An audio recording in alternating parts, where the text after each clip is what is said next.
আমি প্রশান্ত স্যার। আজকে কিন্তু একটা নতুন তথ্য তোমাদের কাছে দেওয়ার জন্য আসলাম। কি সেই তথ্য?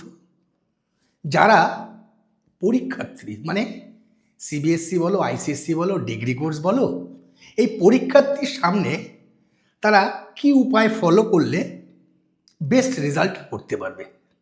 আমি ছোট্ট একটা উদাহরণ দেব, গল্প করব।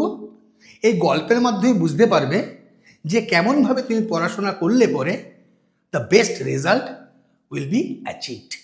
কি, ছোটোবেলায় যখন ক্লাস 5-6-এ পড়তাম আমরা কম্পাসের ব্যবহার প্রথম শুরু করি। সেখানে কি লাগে? কম্পাসের মধ্যে পেন্সিল কম্পাসটা লাগে, একটা পেন্সিল লাগে, আর বলা হয় একটা বৃত্ত বা সার্কেল আঁকো।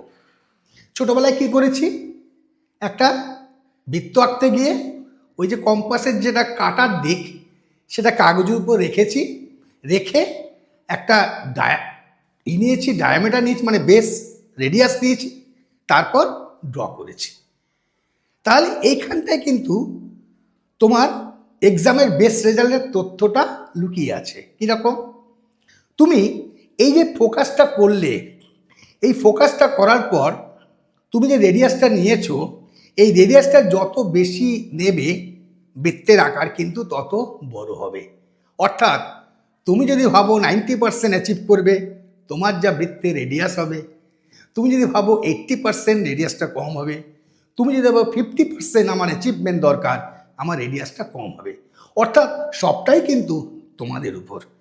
এইবার এই বৃত্তটা আঁকতে গিয়ে যদি তুমি ফোকাস, অর্থাৎ যেখানে তুমি পিনটাকে করেছো সেইটা যদি নড়বড় হয়ে যায়, দেখবে গোলটার গোল রইল না, জীবনে গন্ডগোল হয়ে গেল।